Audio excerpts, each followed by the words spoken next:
presentation, we're going to actually look a little bit more at racial and ethnic health disparities and inequities related back to a lot of the chronic illnesses and then a lot of those social determinants that we talked about that impact our health and the things that social workers can work on to improve the health of the vulnerable populations that we work with. Let's begin by defining health disparities and exactly what does that mean. And it's actually, this is the official definition, a difference in which disadvantaged social groups such as the poor, racial ethnic minorities, women, and other groups who have persistently experienced social disadvantages or discrimination systemically experience worse health or greater health risk than those groups who have advantages. So for certain ethnic and racial groups, there's an increased presence and severity of certain diseases, there's poorer health outcomes, and there's greater difficulty in obtaining healthcare services. That's what health disparities mean. It's the difference, I guess, between the haves and the have-nots, and it's where those systemic problems related to racism, discrimination, low socioeconomic status, lack of education, transportation, the geography, all of those social determinants that we talked about with chronic illnesses are what also impacts and creates the disparities. So when we talk about the chronic illnesses, which are the major illnesses that impact the population of the United States, they're also the ones that impact and result in negative health outcomes, more negative health outcomes, and more deaths in individuals of racial and ethnic minority status. So when we talk about health inequities, that's when there's systemic barriers to good health that are avoidable, but they remain. So they're referred to as health inequities. And again, some of the same things, some of these repeated concepts we're going to be seeing. And the factors are discrimination in areas of healthcare, housing, education, criminal justice, finance, racism. And actually, racism has been deemed a public health threat.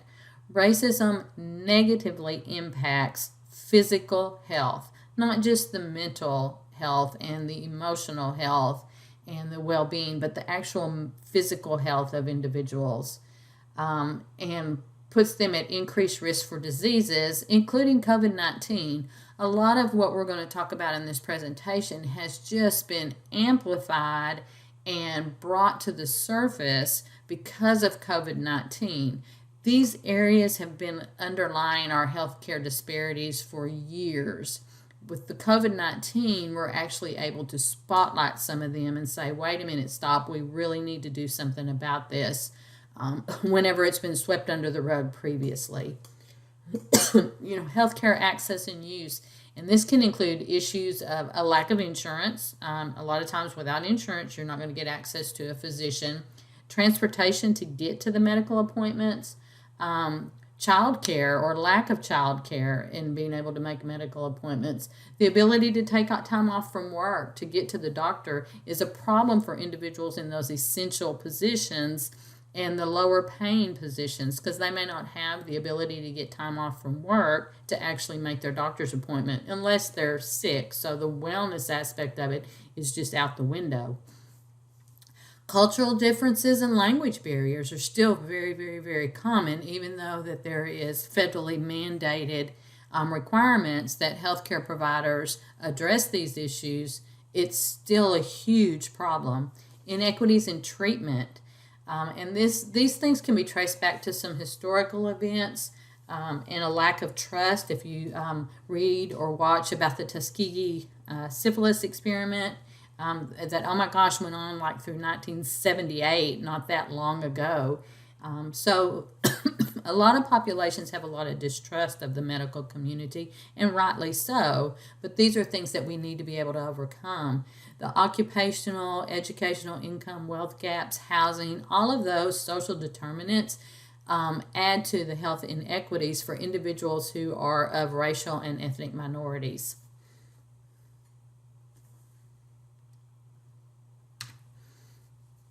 And some examples of some outcomes. These are just some brief examples. There's so much out there on this area, again, like chronic illness, that to break this down into just a really brief presentation, it's hard to do.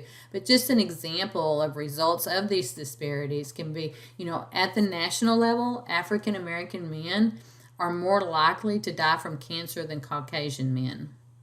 Caucasian women are more likely to be diagnosed with breast cancer than African American women, but African American women are more likely to die from it. Caucasian men are more likely to develop colorectal cancer, but African American men are more likely to die from it. So this is just a brief snapshot of what the disparities and the inequities, how it impacts these individual races and ethnicities, to see that there's a difference in outcomes. And this difference in outcomes is because of systemic barriers. It's not about choice in most of these situations. It's not about bad habits. It's like we talked about in chronic illness, it's about a lack of access to services, to good food, to education, to good jobs, to health insurance.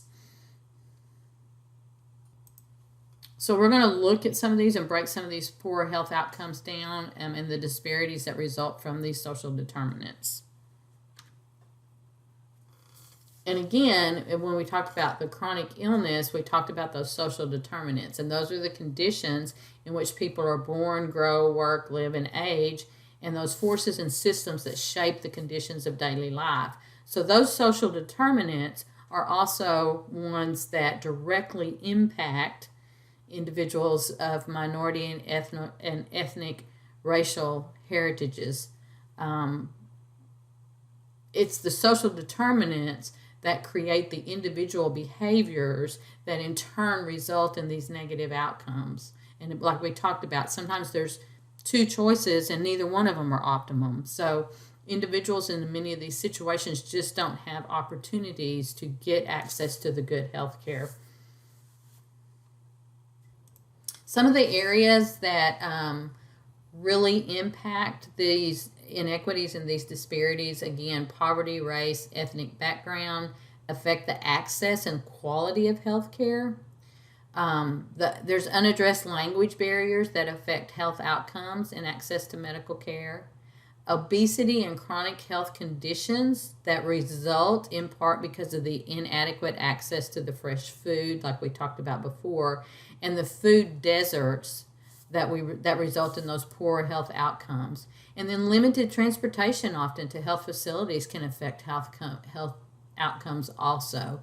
All of these areas are ones that impact individuals who are of lower socioeconomic status, lower education, individuals who might have criminal history, and oftentimes we see an overrepresentation of those of racial and ethnic heritage minorities in these classifications. So it really does emphasize and put that light on the systemic barriers that are out there that can actually help, if we remove those barriers, that can help individuals improve their long-term chronic health conditions, can help them improve their overall physical health, and thus, at the big level, reduce the cost of our healthcare in the United States. So when we talk about poverty in 2019, the share of Black Americans in poverty was 1.8 times greater than the share of the general population. So if Black Americans represented 13.2% of the total population in the U.S., but they represent 23.8% of the poverty population. They are overrepresented in the poverty population. This is a systemic problem, okay? There's systemic reasons from a policy, social justice perspective that is resulting in Black Americans being overrepresented in the poverty population. If things were equal, you would expect to see that if the population, if they're 13.2% of the total population, then those living in poverty should not be more than 13.2%. That would be a one-to-one. That would be what would be equal. When we look at Hispanics in poverty, they were 1.5 times more than their share in the general population. So they comprised 18.7% of the total population, but 28.1% of the population in poverty. Again, overrepresented. When we look at non-Hispanic whites, they make up almost 60% of the total population, but only 41% of the population in poverty. So you can see we don't have a one-to-one here. These are where the inequities can be seen. Asian Americans made up 6.1% of the population and 4.3% of the population in poverty. So they're underrepresented. And then based on the 2018 census, Native Americans have the highest poverty rate among all minority groups, and they're at about a 25.4% for poverty in the overall scheme of things.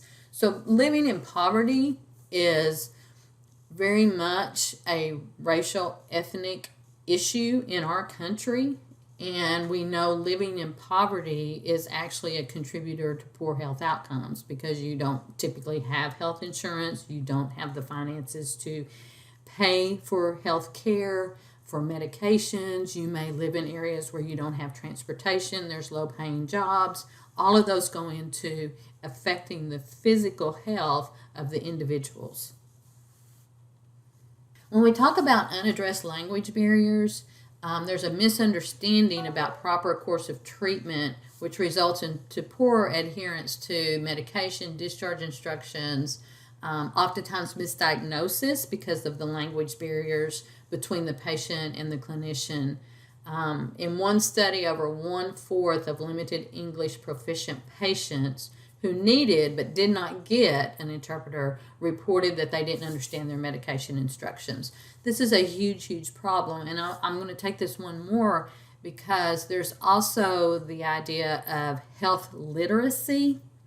And what that means is, unless you're steeped in the healthcare industry, and even if you may be an engineer, you could be a astrophysicist, but you don't understand healthcare. That's not your area of expertise. And when you're having a conversation with a physician, and that physician is talking medicalese, you may not understand it. Now, you may be more empowered to question, to say I don't understand, to seek out information because you have education, you have resources, than you would if you were a person of a minority status and had a language barrier.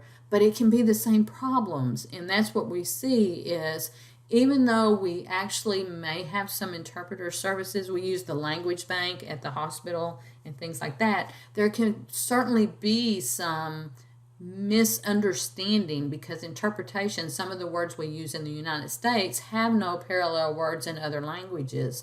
So this is a huge, huge, huge issue for those who don't have English as a first language in our country. And again, there's federal requirements to address this, but it's not always done in a quality way. So this can result in negative physical health outcomes because of the unaddressed language barriers. And one of the things I talked about early on in roles and responsibilities of social workers is, I feel it's our responsibility if we're working in healthcare or if we're working with our vulnerable populations that we ask them, because they may trust us more, and we ask them, do you understand what the doctor is telling you? And if they really don't understand, if they can't tell it back to you in a way that makes sense for them, then you might need to get some additional help for them so they truly understand what the doctor is telling them, and there won't be their problems with medication, problems with follow-up, or what we call adherence. Oftentimes doctors will say the patient is non-compliant or non-adherence and blame the patient, and it may not be an issue of the patient. It may be a breakdown in communication between the physician and the client, and it can be due to English being a second language. It can be due to educational level. It can be due to that limited medical proficiency and understanding what's being said. So this is a big area that I think social workers can work with, is helping to address the unaddressed language barriers, whatever they may be, to make sure that those vulnerable populations we're working with in any setting understands what the physicians are telling them, understands the recommendation, understands what the protocols are and how they're supposed to take their medication and what their follow-ups are. So there's not this problem, this breakdown. You know, the food deserts, and you can look these up, and I've alluded to them, and there's a link that if nobody else puts it on our website, I'll put it on there, but it's a nonprofit that works for eliminating the food deserts. You know, there are places in the United States that lack supermarkets, which are accessible to neighborhood residents, okay? So residents in those neighborhoods have to rely on those smaller grocery stores or those convenience stores or those gas station stores, which typically don't carry fresh fruits and vegetables. Even in some of the more wealthy areas, now when you stop in at a racetrack or you know, they've got some healthier options. But if you stop that into the convenience store, the gas station in South Dallas, you may not find the fruits and vegetables there that you would if you were over in Frisco in one of the upper scale areas. So this is what a food desert is. It's just not there. And many of the people in the communities don't have transportation to get outside of their community to get access to good food.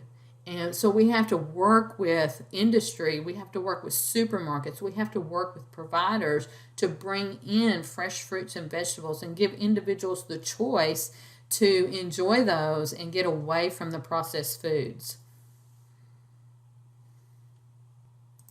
And studies have found, you know, that again in those wealthier districts, there's 3 times as many supermarkets as poor ones, as in poor areas.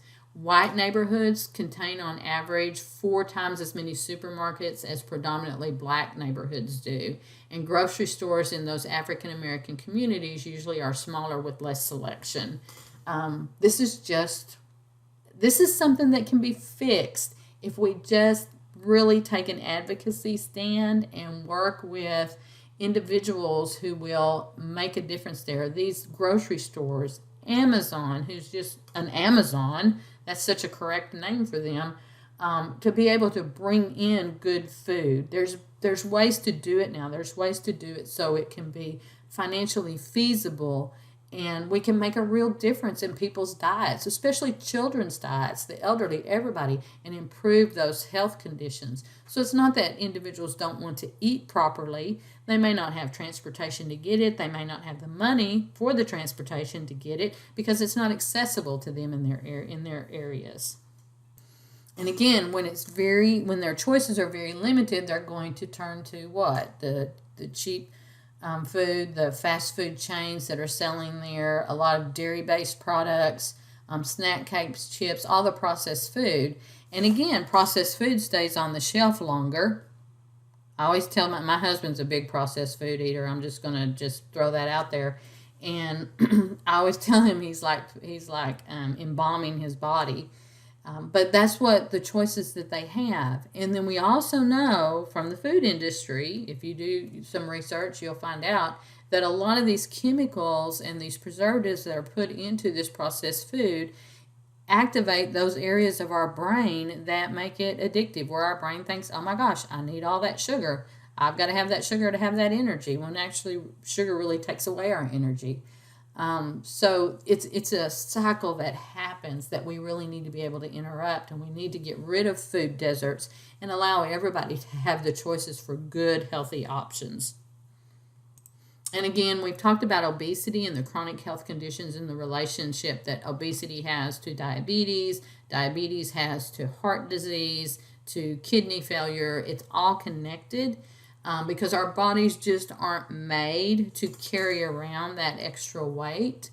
It's just not healthy from a environmental standpoint for our bodies. So inadequate access to this fresh fruit that results from the food deserts and the limited choice then in turn creates to the obesity and the chronic health conditions. So again, it's that vicious cycle that happens. So why should we even care, and why should we even act? What does it matter? We just don't put enough emphasis on our food chain in our country and how it impacts our body. But this will give us a little peek at why we should really care on a larger scale. If we just look at some of the statistics, this particular one comes back from 2016. Racial health disparities have resulted in 2.7 billion in excess medical spending and another 5 billion in lost productivity, which is a 60% increase in excess medical spending and 72% in lost productivity since 2016. So this is massive amounts of money that is being spent when we could improve health outcomes, improve quality of life, and greatly reduce the cost of our health care if we just created a culture of health, if we just really changed the way we looked at our health and got rid of the disparities and the inequities. It just serves us all, not just those who don't have access to health care right now, but it serves us all. When we look at some of the issues related to the pandemic, and these are some of the issues I said that really became spotlighted, Black and Hispanic individuals are more likely to work in those frontline or essential jobs that couldn't transition to remote work. They live in multi-generational households, so you have a lot of people in one household who's going out to a variety of jobs and being exposed in a lot of ways.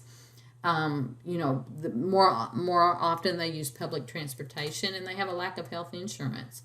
So all of this institutional inequality impacts the outcomes for COVID-19. And we see that the illness, the sickness, the death, that these populations have been overburdened with the COVID-19. And it goes back to the systemic aspects of our healthcare system. Just in Texas, Black and Hispanic patients had the same COVID-19 mortality rates as white people. The state of Texas would have seen if they had had the same mortality rates as white people, the state of Texas would have seen about 5,000 fewer deaths, cutting the total number of COVID-19 deaths in the state by 30%. So if there was equity there between who got COVID-19 and who died from it, then we would have had those fewer deaths. Figures up until the end of September, researchers found that Black and Hispanic people in Texas have been hospitalized at the same rate as their white counterparts.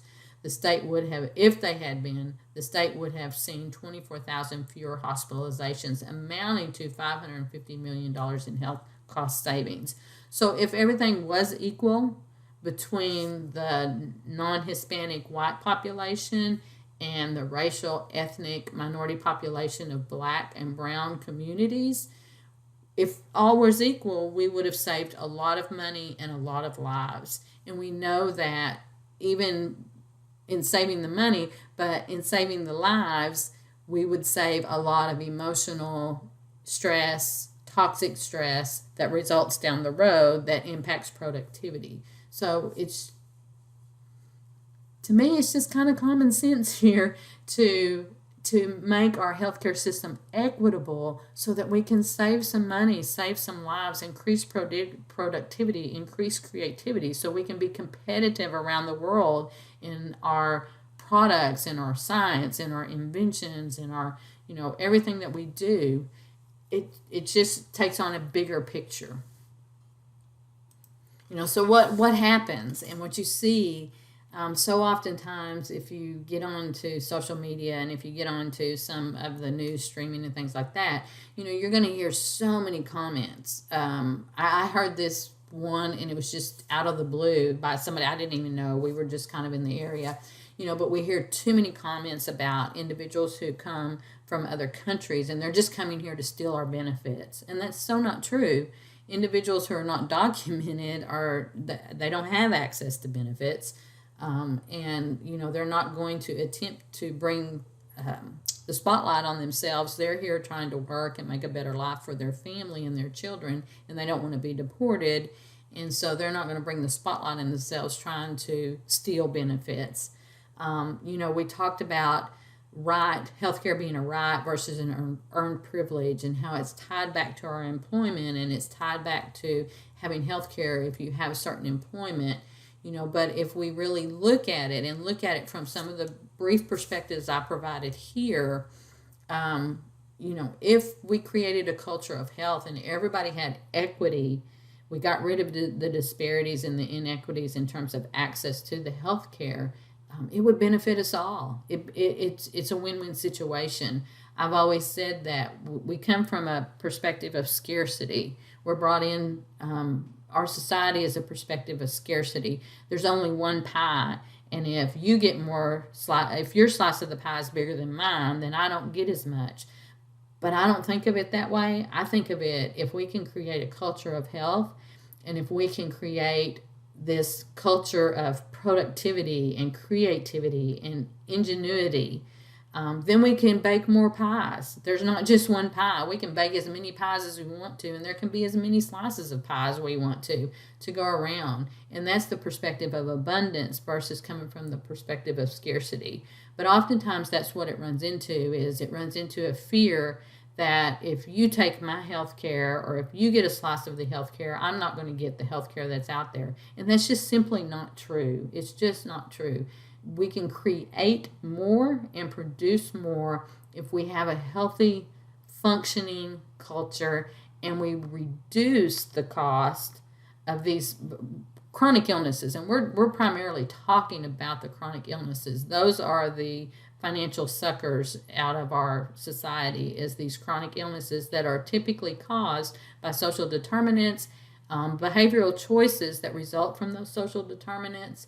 And if we could just tap into that and make that equity there, then it would just really shift our economy in so many ways, and shift our productivity, our creativity, and help us as social workers when we're dealing with the mental and emotional health of our clients.